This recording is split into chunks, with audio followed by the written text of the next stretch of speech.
kekasihku tu. Bagi dia Rasulullah sallallahu alaihi wasallam, kekasihku mewasiatkan kepada ketiga perkara. Pertama, puasa 3 hari dalam sebulan. Kedua, solat sunat duha. Ketiga, solat sunat witir. Nabi wasiatkan pada kita 3 perkara untuk kita amalkan. Perkara-perkara Nabi wasiatkan baiklah untuk kita. Pertama, puasa 3 hari dalam sebulan. Sebenarnya tuan-tuan, puan-puan, muslimin, muslimat yang dirahmati Allah sekalian, bila kita boleh berpuasa 3 hari dalam sebulan, sebenarnya kita tergolong sebagai orang yang rajin berpuasa. 3 hari je. Tak kira lah tuan-tuan, puan-puan nak puasa Isnin, Khamis ke, bila 3 hari dalam sebulan, ataupun nak puasa hari Isnin ke, 13, 14, 15, atau mungkin pada hari-hari itu ada hari-hari kebesaran yang lain, contohnya hari Arafah ke, atau hari-hari yang lain. Maknanya 3 hari je dalam sebulan ikut bulan Islam. Orang tu dianggap rajin berpuasa. Cuba kita amalkan selepas ni. Sebenarnya Nabi kata kan, sumu tasihu, berpuasalah, nescaya kamu akan sihat. Nak sihat yang paling baik, rajin puasa. Saya tak cakap orang lain, saya cakap diri saya sendiri. Puasa adalah amalan yang sukar untuk saya buat, sebenarnya puasa sunat. Kalau puasa dalam Ramadan insya-Allah okey, sebab kita bersama ramai-ramai puasa kan. Tapi puasa sunat, ya Allah, banyak cabaran, banyak godaan kan. Kadang-kadang sampai pejabat tiba-tiba hari ni ada orang belanja. Kan? Tapi kalau kita puasa qada, puasa itu puasa qada, jangan batalkan kalau tanpa ada keusulan syar'i. Jangan batalkan suka-suka kalau tak ada keusulan syar'i. Kalau puasa itu adalah puasa fardu, sama ada qada ke, nazar ke, kafarah. Tapi kalau puasa itu puasa sunat, boleh boleh teruskan. Kalau nafsunya tak tahan, boleh makan. Okey. Jadi pertama, puasa 3 hari dalam sebulan. Kedua, solat duha. Jangan tinggal puan-puan, tuan-tuan, puan-puan, muslimat solat duha. Sendi luas tubuh kita ni perlukan sedekah sebenarnya. Maknanya bila kita solat sunat duha ni, kita bersedekah pada sendi luas tubuh kita ni. Tanda kita bersyukur Allah bagi nikmat kesihatan tubuh badan pada kita. Waktu duha ni panjang. Sekarang waktu duha lah 1 jam 30 minit selepas masuk waktu subuh, sehingga hampir masuk waktu zuhur. Panjang waktu duha ni. Buatlah tuan-tuan, puan-puan, 2 rakaat boleh, 4 rakaat boleh, 6 rakaat boleh, 8 rakaat boleh, 10 rakaat boleh, 9 rakaat. Dan berusahalah seumur hidup sekali buat 12 rakaat solat sunat duha paling kurang. Paling kurang ya. Tapi kalau kata nak buat seminggu sekali, alhamdulillah. Buat solat sunat duha, jadikan istiqomahkan. Kalau kata tak mampu nak buat banyak-banyak, istiqomahkan 2 rakaat. Cari waktu. Tak sempat pukul 8.30, pukul 9, tak sempat pukul 9, 9.30, tak sempat 9.30, pukul 10, tak sempat 10, 10.30, cari waktu, panjang waktu ni. Tuan-tuan, puan-puan, muslimin, muslimat yang dirahmati Allah sekalian. Dan yang ketiga tadi, apa yang wasiat Nabi pada Sayyidina Abu Hurairah dan juga pada kita sebenarnya? Solat sunat witir. Jangan tinggal solat sunat witir. Kita biasa solat sunat witir tak tinggal waktu kita. Waktu bulan Ramadan, habis Ramadan, teruskan witir. Solat witir ni sebenarnya hebat ya. Nabi nyatakan dalam hadis bagi Rasulullah SAW, Allah menghadiahkan kepada kamu 1 solat yang lebih baik daripada kamu menyedekahkan unta merah. Solat itu adalah solat witir. Waktu dia daripada masuk selepas solat isyak sehingga terbit fajar. Panjang juga waktu witir sebenarnya tuan-tuan. Boleh buat 1, 3, 5, 7, 9 sehingga 11 rakaat. Dan kalau kata kelebihan yang kita tadi sebut Allah menghadiahkan kepada kamu satu solat yang lebih baik daripada kamu menyediakan seekor unta merah. Unta merah ni apa? Kalau zaman Nabi, unta merah ni macam kereta sekarang, kereta apa? Yang paling mahal. Kereta apa tuan-tuan yang paling mahal? Tesla. Kan? Ferrari. Kan? Macam kita sedekahkan Ferrari hari-hari. Ferrari nak beli pun tak mampu kan? Apa dah lagi nak sedekah? Kan? Jadi hebatnya tu, kalau kata zaman Nabi, orang yang ada unta merah ni orang kaya. Unta merah yang ada ni, ada kendaraan unta merah mana orang kaya. So kat sini Nabi kata, kalau kita solat sunat witir ni, pahalanya macam kita pahala menyedekahkan unta merah. Kalau zaman sekarang kita sedekah Ferrari hari-hari, tak mampu kita nak sedekahkan. Jadi amalkan solat sunat witir. Kalau kata nak mudah, sebelum tidur tuan-tuan, lepas solat isyak, lepas solat ba'diyah isyak, terus solat sunat witir. Ambil 3 rakaat, kemudian baca dulu baru tidur. Okay? Nanti kalau kata pukul 4 pagi nak bangun solat tahajud, boleh tak boleh? Boleh. Dah witir sebelum tidur, maknanya lepas bangun solat tahajud tak perlu lagi witir. Buatlah solat tahajud waktu tu sehingga tunggu waktu subuh. Okay, tuan-tuan, puan-puan, muslimin, muslimat yang dirahmati Allah sekalian, kalau kita lihat kebaikan solat-solat sunat ni yang ada dalam hadis baginda Rasulullah sallallahu alaihi wasallam. Solat sunat yang terbaik adalah solat sunat rawatib. Apa dia solat sunat rawatib? Iaitu solat-solat sunat yang mengiringi solat fardu. Saya mengharapkan lepas ni kita cuba amalkan dan kita istiqomahkan. Tak dapat semua, mungkin dapat. Jangan tinggal semua lah. Tak buat semua, jangan tinggal semua. Okey. Pertama, solat sunat yang sangat dituntut untuk dilakukan adalah solat sunat rawatib. Pertama, solat sunat qabliyah subuh. Solat sunat qabliyah subuh. Saya yakin semua amalkan betul. Tuan-tuan, puan-puan dan amalkan. Apa kelebihan solat sunat qabliyah subuh? Nabi nyatakan dalam hadis, "Rak'atan minal fajri khairun minad dunya wa ma fiha."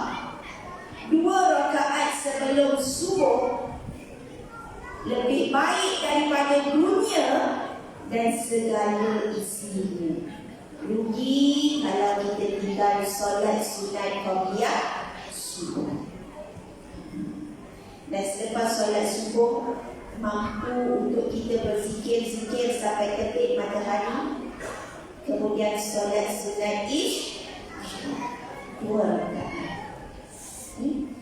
Masuk solat zuhur, ada 4 rakaat qabliyah zuhur dan 4 rakaat ba'diyah zuhur. Kadang kebanyakan kita buat 2-2, betul? Tapi ada kelebihan dalam hadis Nabi menyebutkan 4 rakaat qabliyah zuhur dan 4 rakaat ba'diyah zuhur. Apa kelebihan Nabi yang ada dalam hadis? Yang bermaksud, barang siapa yang solat sunat 4 rakaat qabliyah zuhur dan 4 rakaat ba'diyah zuhur, Allah haramkan api neraka baginya. Nampak tak? Amalan sikit pahala berganda. Allah sayang pada umat Nabi Muhammad. Rugi tak kalau kita tinggal? Rugi. Amalkan 4 rakaat sebelum zuhur, 4 rakaat selepas zuhur. Kalau kata nak buat 2-2 boleh, 4 rakaat terus terus pun boleh. Kalau niatnya dua, saja aku solat sunat zuhur 2 rakaat qabliyah kerana Allah Ta'ala bagi salam bangun lagi, niat lagi. Kalau nak buat 4 rakaat tersebut, saja aku solat sunat qabliyah zuhur 4 rakaat kerana Allah Ta'ala, satu salam. Dan waktu asar pula ada namanya qabliyah asar. Berapa rakaat tuan-tuan puan-puan? Ada 4 rakaat yang disebut dalam hadis Nabi. Barang siapa yang solat 4 rakaat qabliyah asar, Allah akan merahmatinya. Tuan-tuan puan-puan, dapat rahmat Allah ni besar sangat ganjaran kepada kita. Jadi berusahalah untuk kita amalkan 4 rakaat qabliyah asar dan kemudian solat qabliyah asar. Sama, boleh buat 2 atau kita buat 4 rakaat satu salam. Tapi kalau dah niat 2, buat 2. Niat 4, buat 4. Macam tu. Okey. Kemudian masuk waktu maghrib, qabliyah maghrib yang ringkas dan ba'diyah maghrib. Ada qabliyah 2 rakaat, ba'diyah 2 rakaat. Masuk waktu isyak, qabliyah 2 rakaat isyak, ba'diyah. Selalu kita buat berapa rakaat? Selalu kita buat berapa rakaat? 4, betul? Buat 4 rakaat ba'diyah isyak. Apa kelebihan bila kita buat 4 rakaat ba'diyah isyak? Seolah-olah kita solat pada malam Lailatul Qadar. Besar tak pahalanya? Rugi tak kalau kita tinggal? Nak istiqomahkan tak mulai sekarang? InsyaAllah kita sama-sama istiqomahkan 4 rakaat selepas isyak. Boleh buat 2-2 dan boleh buat 4 rakaat. Maknanya kalau kita kata 2-2 tu, saja solat sunat isyak, ba'diyah 2 rakaat kerana. Kalau 4, saja solat sunat isyak, ba'diyah 4 rakaat kerana Allah Ta'ala. Kita tuan-tuan muslimin muslimat yang dirahmati Allah sekalian. Kita kempen buat rumah dalam syurga. Kita walaupun mungkin rumah kita dekat dunia biasa-biasa saja, tak apa. Kita kempen, kita niat dalam hati, kita nak rumah kita Allah bina dalam syurga. Kerana dalam hadis Nabi menyebutkan barang siapa yang menjaga barang siapa seorang muslim tadi yang solat sunat bukan fardu 12 rakaat setiap hari, Allah binakan rumah baginya di dalam syurga. Seorang hamba yang muslim yang solat sunat bukan fardu 12 rakaat setiap hari, Allah binakan rumah baginya di dalam syurga. Tuan-tuan puan-puan muslimin muslimat, kalau Allah dah bina rumah dalam syurga, masuk syurga tak kita? InsyaAllah kita akan masuk syurga. Jadi buat 12 rakaat, carilah 12 rakaat, 4 rakaat qabliyah zuhur, 2 rakaat qabliyah subuh, 2 rakaat qabliyah zuhur, ba'diyah zuhur. Cari dapatkan 12 rakaat sehari. Mudah-mudahan Allah berikan rumah pada kita dalam syurga Allah Subhanahu wa Ta'ala. Pertama, bila nak jaga hati, banyakkan solat sunat. Dan Nabi, semasa Nabi sampai ke Madinah selepas Nabi berhijrah dari Mekah, Nabi berkhutbah di hadapan orang-orang Islam, di hadapan manusia. Nabi berkhutbah, dia kata, Ya ayyuhan nas, Nabi kata, wahai sekalian manusia. Apa yang Nabi pesan? Afsus salam. Afsus salam. Nabi kata, sebarkanlah salam. Sebarkan salam, Nabi kata. Sunnah Nabi yang mudah sebenarnya, tapi pahala dia berkata apa dia? Suka bagi salam. Assalamualaikum. Jumpa orang bagi salam, jumpa orang bagi salam. Kadang-kadang kita orang kenal, kita bagi salam kan? Orang kita tak kenal, kita tak bagi salam. Jadi sebarkan salam. Bila kita sebarkan salam, biasanya dia akan mengutipkan hubungan silaturahim. Betul? Bila Kita bagi sayang, lepas tu tadi gambar awak duduk mana, betul? Anak berapa orang, cucu dah berapa, betul? Tu kita mula rasa mesra, di situlah ukhuwah Islamiah akan terjalin. Pertama Nabi anjurkan pada kita bagi salam. Bagi salam ni hukumnya apa? Sunat. Tapi jawab salam hukumnya wajib. Alhamdulillah. Baik anak kita. Okey. Dan yang kedua Nabi kata lagi, at'imut ta'am, suka bagi makan. Bagi makan orang, bagi makan orang. Nabi suka bagi makan orang. Nabi seorang yang rajin bersedekah. Kalau kata sedekah ibarat angin lalu. Suka bagi makan. Kita ni sekarang, kita fahamkan keadaan kita sekarang, ekonomi negara kita macam mana. Kemarau kita sangat panjang sebenarnya. Kemarau ekonomi kita sangat panjang. Kita kenyang dalam rumah, kena pastikan jiran sebelah, kiri kanan kita kenyang ke tidak. Sebab dalam hadis Nabi ada menyebutkan antara sebab amalan kita ditolak ni bila kita tidak menyayangi sesama manusia. Bila kita tak sayang sesama manusia, amalan kita ni boleh ditolak oleh Allah. Mungkin kita. Jadi contohlah kita duduk dekat Bukit Besar ni, mungkin ada di kalangan kita yang hidup susah, betul? Tak semua kaya, tak semua ni. Maknanya kita hidup macam ini, kita hidup dalam berbagai lapisan masyarakat. Allah nak kita saling sayang menyayangi, saling bantu membantu. Sebab nanti ada satu masa sedekah kita ni dah tak diterima. Kita nak sedekah tapi tak ada anak. Jadi bila ada waktu lagi, maknanya sedekah kita ni masih diterima, banyakkan bersedekah. Dan sebenarnya bila kita bersedekah, kita kena berterima kasih dengan orang yang dapat sedekah kita. Betul? Bukan orang yang kita sedekah, kita cakap, oh, kita kata terima kasih, aku sedekah bagi kau. Okay? Tapi sebenarnya kita terima kasih kerana sudi kerana sedekah saya. Sebab nanti ada satu masa yang sedekah kita orang dah tak nak. Ketika di akhir zaman. Jadi suka bagi orang makan. Contoh hari ni kan, Maulid Rasul, ramai yang berlumba-lumba nak bagi infak, betul? Duit, beras, apapun untuk sama-sama makan. Mudah-mudahan kita ikut sunnah Nabi, suka bagi orang makan. Kalau dalam masyarakat kita ada yang susah, mungkin kita nak seorang-seorang agak berat. Kita tak boleh nak bantu seorang-seorang kan. So kat sini kita buat donation, betul? Mungkin masjid boleh buat satu tabung untuk bantu mereka-mereka yang susah dekat kampungan kita ni.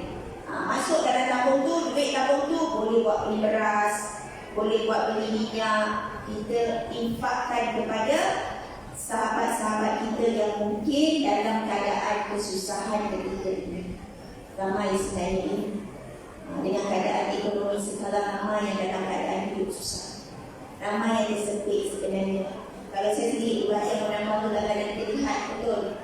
Ustazah sebelum ni saya pakai kereta besar Ustazah. Sekarang saya dah miskin.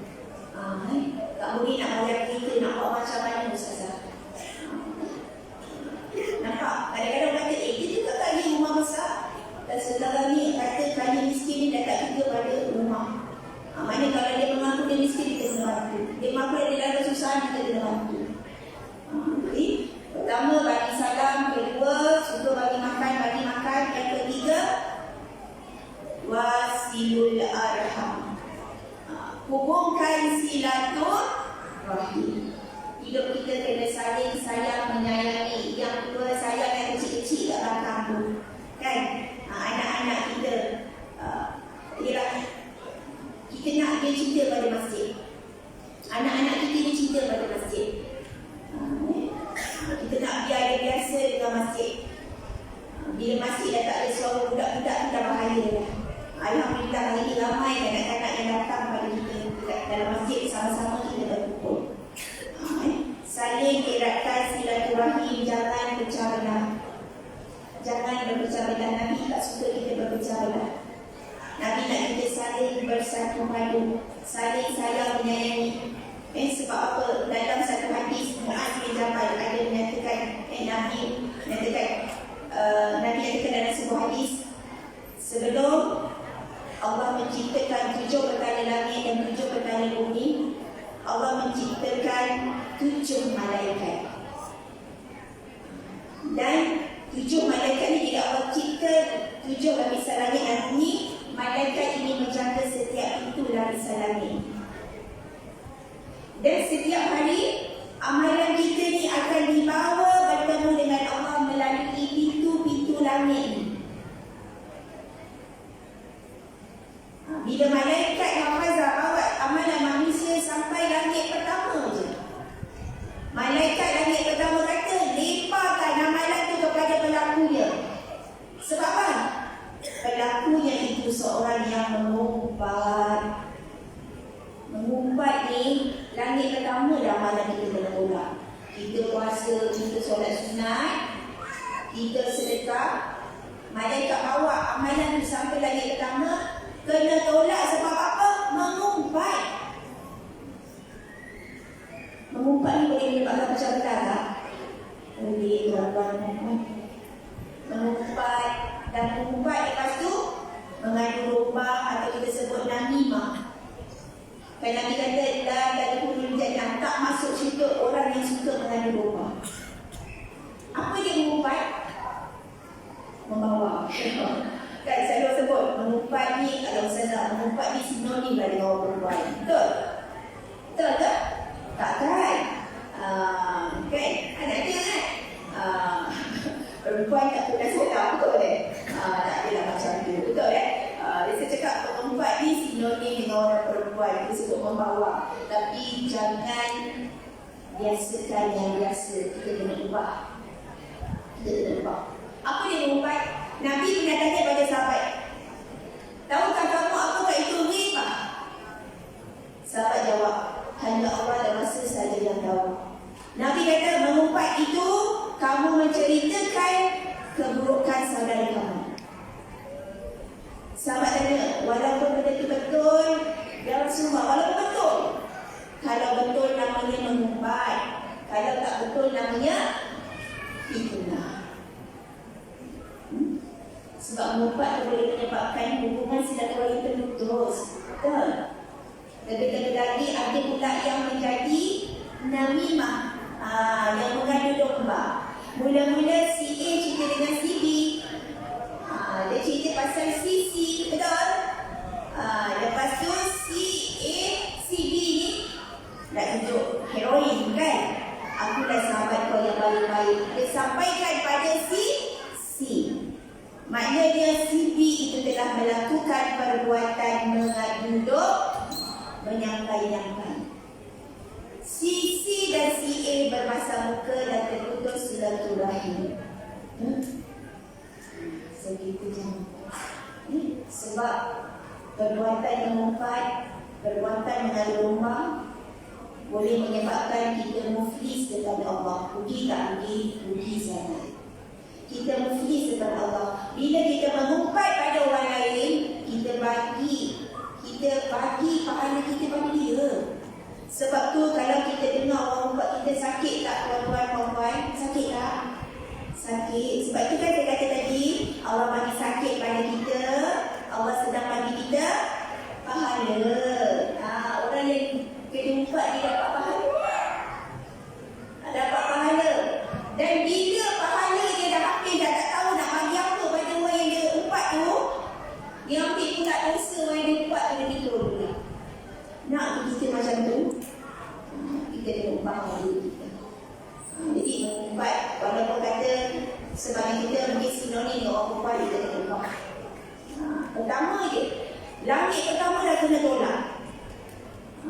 Bila amalan tu lepas langit pertama, masuk langit kedua, amalan itu ditolak bila dia lakukan kerana mencari dunia. Bukan kerana Allah. Sebab apa nak cari dunia? Nak cari nama, nak cari pangkat, nak cari kedudukan. Allah tolak amalan. Sampai langit ketiga, dia tidak mengumpat, dia tak cari dunia. Tapi langit ketiga kena tolak. Sebab apa? Sebab dia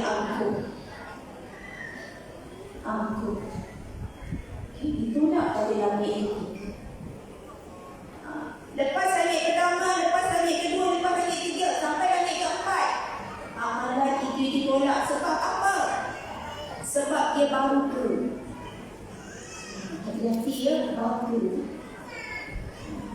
Lepas langit pertama, lepas langit kedua, lepas langit ketiga, lepas langit keempat, sampai langit kelima, ditolak amalan itu. Sebab apa? Sebab dia tidak mengasihi sesama manusia. Kita tak sayang sesama manusia. Ada sahabat-sahabat yang sakit, ziarah. Tengok dia.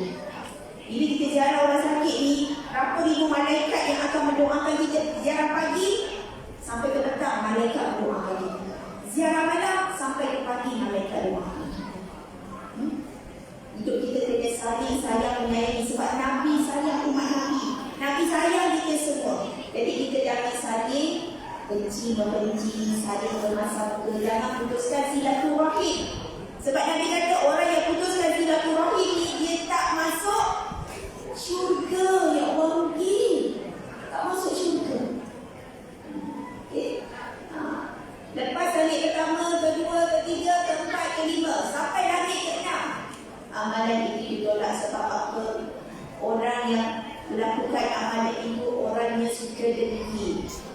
Dengki. Dalam masyarakat kita banyak tak berlaku dengki. Apa dia dengki? Kita benci, kita tak suka nikmat yang Allah memberikan pada orang tu. Kalau kita dengki orang, maknanya kita dengki siapa sebenarnya? Kita berdengki dengan Allah. Sebab yang bagi nikmat tu Allah. Nampak orang pun lebih sikit, kita pun cerita, tu lah dia sebenarnya bukan betul sangat tu. Dengki. Dan kita rasa suka bila nikmat tu hilang dari orang tu. Kita nak nikmat orang tu dapat hilang, dan bila hilang kita suka. Itu namanya dalam hati kita ada sifat dengki. Maknanya ada penyakit hati. Kena jaga. Dan yang terakhir sampai langit ke-6 lepas ni. Langit ke-7 tak lepas. Sebab apa? Riak. Kita beramal bukan kerana Allah, tapi kita nak mengharapkan pujian manusia. Muaz bila dengar hadis ni menangis. Muaz kata, aku ni hanyalah Muaz ya Rasulullah. Macam mana aku nak elakkan benda ni? Macam mana aku nak elakkan benda ni aku ni? Macam mana aku nak buat?